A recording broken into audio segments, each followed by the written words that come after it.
The day the world changed.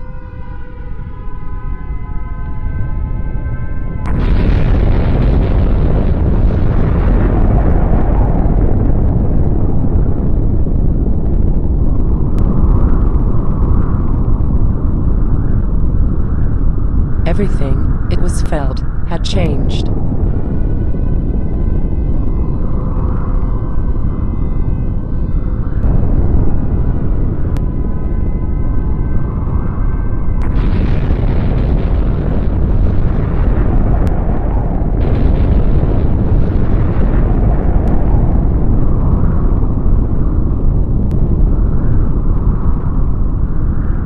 We were vaulted into terror together. Together. We were swept up by it, moved by it. If you feel threatened, then you are. On 9/11, we felt it. Today, 12 years later, the shockwaves have subsided. Bush is gone. The lesson of September 11th is take threats before they fully materialize. And here is Obama. This was the moment when we ended a war and secured... The rallying cry of the war on terror is now banned from the official We lexicon. must define our effort not as a boundless global war on terror, but rather as a series of persistent, targeted efforts to dismantle specific networks of violent extremists that threaten America. The color-coded terror alert system of the Bush years was replaced by a verbal alert system. What this is designed to do is to say, look, when we have specific, credible information as evaluated by the intel community of an elevated or an imminent threat. Osama bin Laden is dead. Justice has been done. Troops have withdrawn from Iraq. After nearly 9 years, America's war in Iraq will be over. And U.S. troops are withdrawing from Afghanistan. By the end of next year, our war in Afghanistan will be over. In this short documentary, we will explore what still remains of 9/11, What it is that has changed in the world. In the world we have entered, the only path to safety is the path of action, and this nation will... The lesson of September 11th is take threats before they fully materialize, Ken. We must take the battle to the enemy, disrupt his plans, and confront the worst threats before they emerge. What has not yet emerged can be nothing other than what Bush's Secretary of Defense, Donald Rumsfeld, called a unknown unknown. There are known knowns. There are things we know we know. We also know there are known unknowns. That is to say, we know there are some things we do not know. But there are also unknown unknowns. The ones we don't know know. The best way to operate, when faced with the unknown unknown of a threat, is quickly. Otherwise you may have acted too late. We will have waited too long, Bush warned. The ultimate threat is the possibility of their succeeding and getting, say, a biological agent or a nuclear weapon, smuggling it into the United States, into one of our own cities, and raising the specter of being able to kill hundreds of thousands of Americans. The only way to act quickly on an unknown unknown is to act intuitively, using your gut feeling. Action replaces deliberation. Rapid response tactical capabilities replace considered strategy. Preemption establishes a direct link between the level of policy and the effective level of terror. After September the 11th, we needed to move quickly to prepare a national strategy. And as we have learned more about the plans and capabilities of the terrorist network, we have concluded that our government must be reorganized to deal more effectively with the new threats of the 21st century. What I'm proposing tonight is the most extensive reorganization of the federal government since the 1940s. During his presidency, Harry Truman recognized that our nation's fragmented defenses had to be reorganized to win the Cold War. With preemption, this political link to the level of effective terror becomes a motor of what happens. It goes off and running. It sets in motion a logic that is almost impossible to stop once it starts. Prison is about punishment and rehabilitation. We do neither one here. We are about detaining you, removing you from the battlefield, and then keeping you off the battlefield. Preemption became the stated war doctrine of the George W. Bush administration. but it overflowed into the Obama administration. Tazzing all available assets. Over the years, it has taken permanent hold. It has morphed into different combinations, from tentacular surveillance in the civil sphere.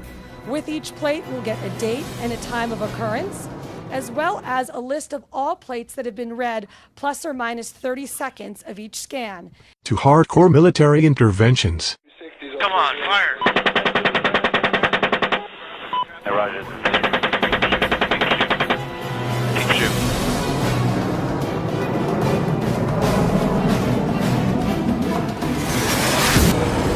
All lights on. Engage. This began under Bush, with the Patriot Act and the Department of Homeland Security.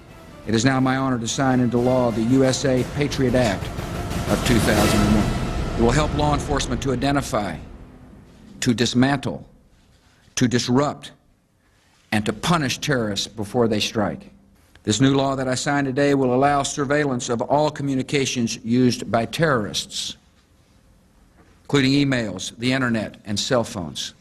I want to thank the director of the FBI and the director of the CIA for waging an incredibly important part on the two-front war, one overseas and a front here at home. It began indeed under Bush, but it has been consolidated by the Obama administration. Consider the following examples. Under Obama, the practice of targeted assassination has expanded significantly. The president has even extended targeted assassination to U.S. citizens.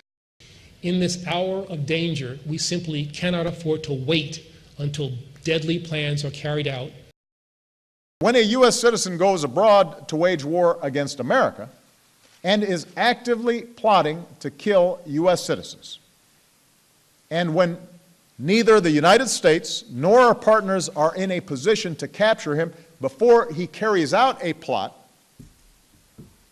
his citizenship should no more serve as a shield than a sniper shooting down on an innocent crowd should be protected from a SWAT team. Obama used the national security rationale to institute exceptions to constitutional protections against unreasonable search and seizure. And he has expanded the high-tech surveillance system to unprecedented levels. The NSA specifically targets the communications of everyone. It ingests them by default. It collects them in its system, and it filters them, and it analyzes them, and it measures them, and it stores them for periods of time, simply because that's the easiest, most efficient, and most valuable way to achieve these ends.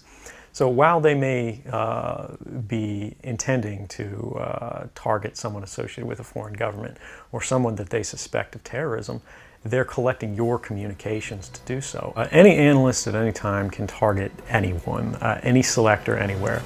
Where those communications will be picked up depends on the range of the sensor networks and the authorities that that analyst is empowered with. Not all analysts have the ability to target everything. But I, sitting at my desk, certainly have the authorities to wiretap anyone, from you or your accountant to a federal judge to even the president if I had a personal email. Legal limits are placed on surveillance of private individuals' communications, but state secrets can be invoked to prevent judicial oversight, making the government's surveillance powers effectively unlimited. Because even if you're not doing anything wrong, you're being watched and recorded, and the storage capability of these systems increases every year consistently by orders of magnitude, to where it's getting to the point you don't have to have done anything wrong. You simply have to eventually fall under suspicion from somebody, even by a wrong call, and then they can use the system to go back in time and scrutinize every decision you've ever made, every friend you've ever discussed something with, and attack you on that basis to sort of derive suspicion from an innocent life and paint anyone in the context of a wrongdoer. In parallel, Obama has declared war on whistleblowers. Bradley Manning, the Army private who spilled the WikiLeaks beans. The 25-year-old intelligence analyst stands accused of the biggest leak of classified information in U.S. history, releasing more than 700,000 classified documents to the anti-secrecy website WikiLeaks. And Edward Snowden, the NSA contractor that leaked details of United States and British government mass surveillance programs, are just the best known and most spectacular cases. We should condemn the disclosure of any classified information by individuals and organizations. The Defense Department demands that WikiLeaks return immediately to the U.S. government all versions of documents obtained directly or indirectly from the Department of Defense databases or records. The battlefield consequences of the release of these documents are potentially severe and dangerous. I started WikiLeaks because I understood this reality. The media frame defines the political possibility. So to bring about meaningful change, we have to enlarge the media frame. Mr. Assange can say whatever he likes about the greater good he thinks he and his source are doing, but the truth is they might already have on their hands the blood of some young soldier or that of an Afghan family. Obama has removed the conduct of war from democratic oversight, a function invested in Congress by the War Powers Act. He has done this simply by ignoring the law. He is not the first to do this. But in the past, presidents have initiated war action, citing the role of the president as commander-in-chief, then gone back to Congress within the required 90 days for rubber stamp approval. This was Bush's approach. In 2011, Obama deployed the military in Libya without consulting Congress, and never went back to Congress for its rubber stamp. After 90 days and the president has not ceased activity or hostilities in Libya, the time has come and gone, and we've sent our indication over to the administration time and time again that we disapprove. Obama then said he didn't want to ask Congress for its rubber stamp, and if he doesn't want to, the War Powers Resolution? The answer is no. He doesn't have to, because he's the chief.